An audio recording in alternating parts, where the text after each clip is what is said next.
Everyone in that town had already formed an opinion about her. The instant she walked through that door, you could feel it, the silence that followed her like a shadow. People looked away. Eyes fell to the floor. A chair scraped across the floor.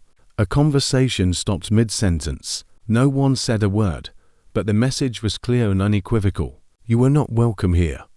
But there was one man who didn't look away, and that's where this story begins. Red Creek was the kind of town where everyone knew each other and where knowing someone meant already having decided what kind of person they were. It wasn't a cruel place, not exactly. It had a church with a white tower, a grocery store that smelled of leather and dried tobacco, a bar where men talked about cattle and the weather, and little else. Good people, mostly, hard-working people, but small towns hold old memories, and Red Creek was no different.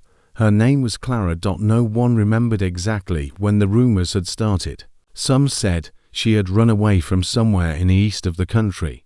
Others said her family had left behind an unpaid debt, the kind of debt that doesn't disappear just because you change your address. Some of the older women in town whispered things that didn't make much sense.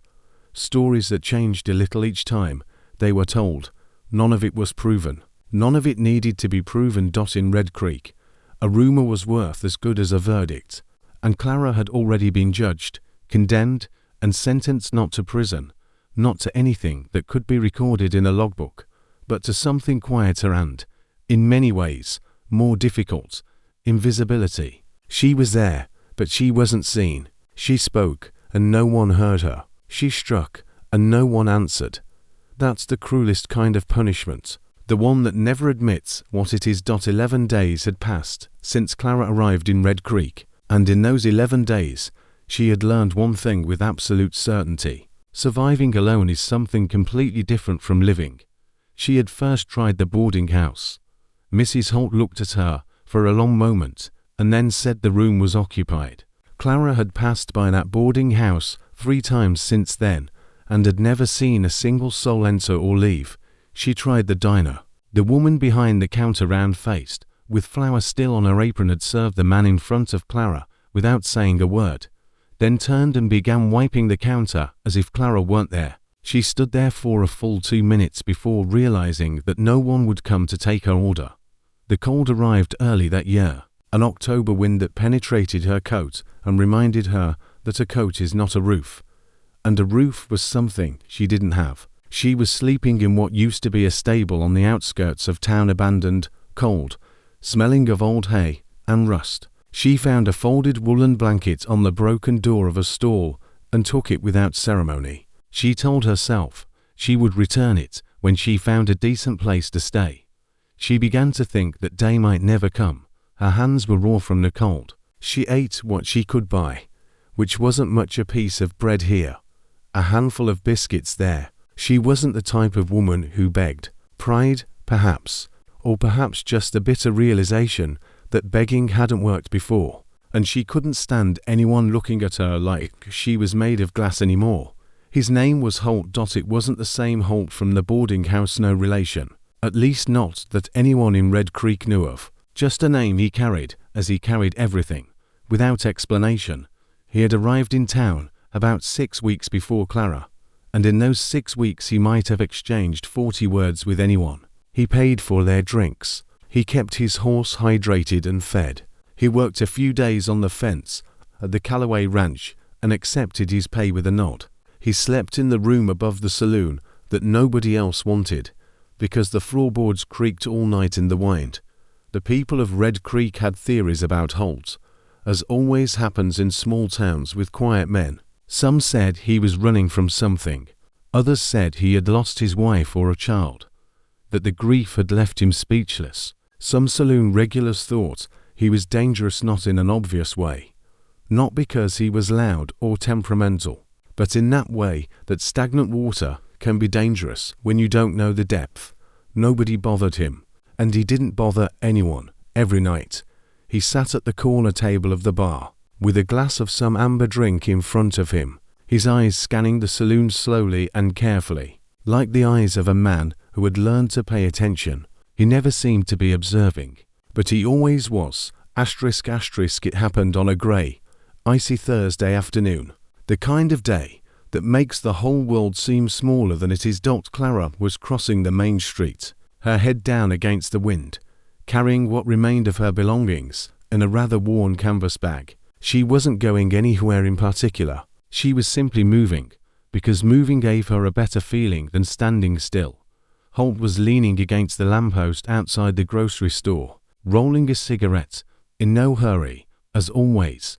He saw her before she saw him.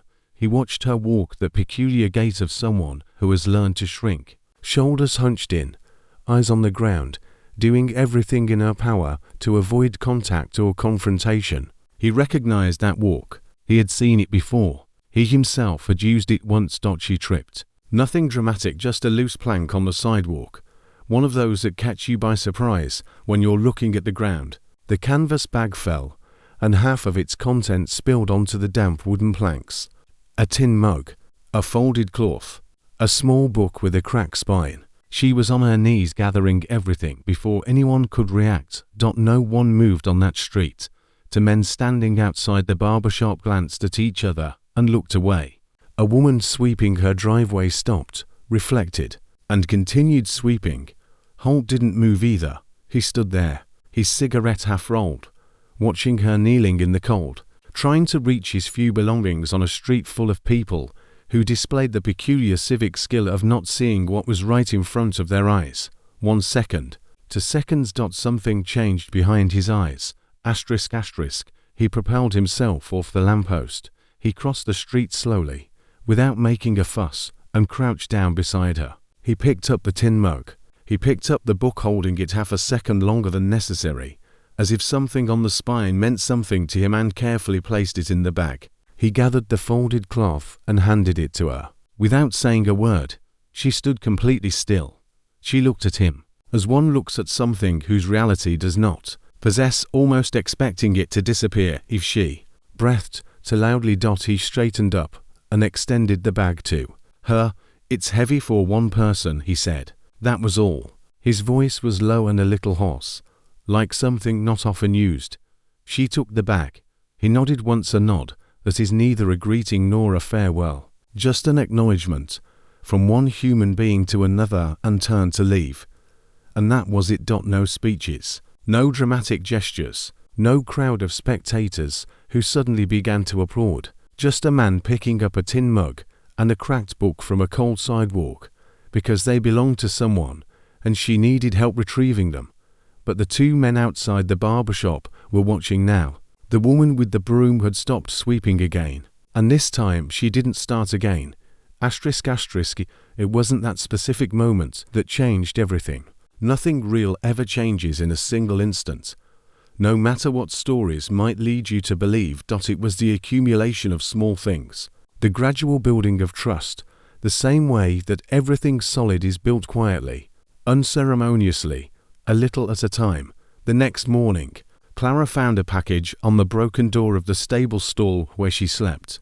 Bread, a slice of cheese, a folded square of paper with nothing written on it, no name. Even so, she knew, 2 days later, Holt stopped at the opposite end of the bar where Clara had finally mustered the courage to ask for work, any kind of work. Sweeping, washing glasses, anything. And when the bartender began to dismiss her with gestures, Holt simply said, "She's capable. I guarantee it."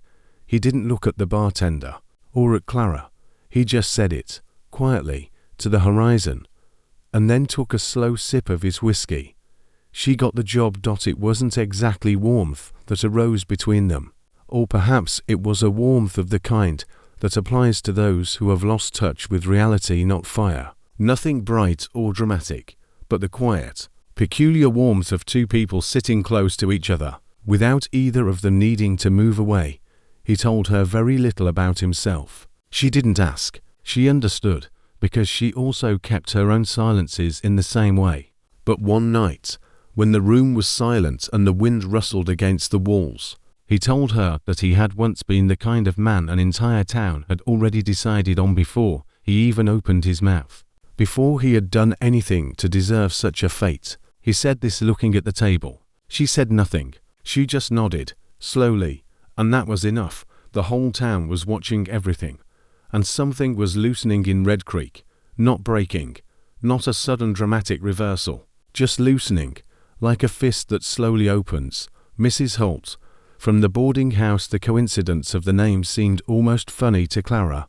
Now had started waving to her in the street. One of the men from the barber shop had held the grocery store door open for her. Small things. But in a place where every closed door seemed like a verdict, one small thing opening meant everything. When the first real snow arrived in Red Creek, Clara already had a room. Not at the boarding house. She now went back to Mrs. Holt's house, and she didn't need to. One of the families on the outskirts of town offered her a spare room in exchange for help with the children and a few meals. It wasn't a great deal. It was a start. Holt left on a Tuesday in November. He settled his bill at the saloon, paid for one last night in the room with the creaking floorboards, and saddled his horse before dawn. Clara saw him from the saloon window as she arranged the chairs for the next morning. She raised a hand. He touched the brim of his hat, and he left Red Creek the same way he had come, quietly, without explanation, not belonging anywhere in particular, and perhaps at peace with that dot. She never found out where he went, but she kept the memory of that moment on the sidewalk, a man crossing the street when everyone else decided not to, picking up a tin mug and an old, cracked book and returning them to her without making her feel bad for dropping them. She thought about it a lot in the months that followed, when Red Creek was still learning to see her, and she was still learning to be seen. There is a kind of courage that doesn't look like courage at all. It doesn't announce itself. It doesn't wait for applause. It simply crosses the street. Sometimes, the people everyone turns away from are the ones who need a second chance the most, and sometimes, it only takes one person to start giving them that dot. If this story moved you, subscribe to Broken Spur Stories to read more heartwarming cowboy stories like this one, and tell me in the comments, would you have done the same?